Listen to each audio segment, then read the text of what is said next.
And this one was so good. Your like big reveal in the end with the messages and, you know, how you sprinkled that throughout was amazing. Was that always the plan for your ending, or how did you come up with that kind of like, I'm calling it like a twist, but you know, the big ending message from Sam? So it sort of came organically as I was writing. I knew that there was the movie While You Were Sleeping was a huge inspiration for me. And one of the best parts of that movie for me is when Peter Gallagher wakes up and it just sort of takes everything in a different direction. But also because he wakes up, he can kind of give them permission to be together at the end. He gets to give them the okay. And it gives you this warm feeling at the end. And I couldn't do that because from the beginning, Sam was dead. And part of the book is them dealing with their emotions with that. And I always knew that I wanted him in the book somehow. And I wanted him sprinkled throughout. And then as I was heading towards the ending, I just sort of could sense how it was all coming together and how he was going to be able to give them that moment where they felt like, oh, Sam saw this the whole time and he was part of this love story too.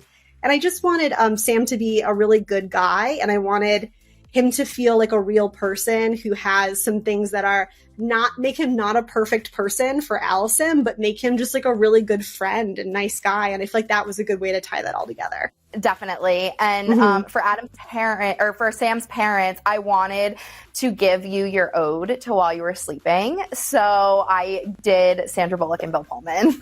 Oh, that's perfect. I love that so much. I literally was like, oh yes, I read like your Q&A. I was like, oh no, that they would actually be perfect for this, just to like kind of bring it all back. And for Rachel, I did Micah Monroe. She's in the Longlegs movie. She's like huge right now. But maybe we'll get her out of Scream Queen era and put her in a rom-com. Oh yeah, and I love that too because Adam's so into horror movies, so I think that would be fun to stick a Scream Queen in the mix.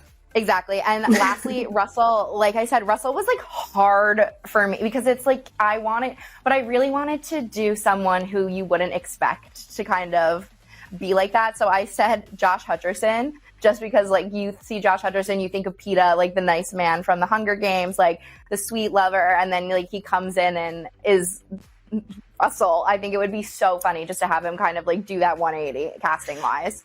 No, I love that. I feel like he's done a few things more recently where he's kind of had that like Russell quality. I think that's pretty, I like that one a lot. But like for Russell, I was dying to know, like, do you have anyone other than Josh in mind? Who's the one who plays John B on Chase Stokes? Yeah. Because it's just like he's just so good looking that you're like, are you real? Like what is happening here? Like I feel like that would be like the kind of person where you like walk up to him and you're just taking in their visual the whole time.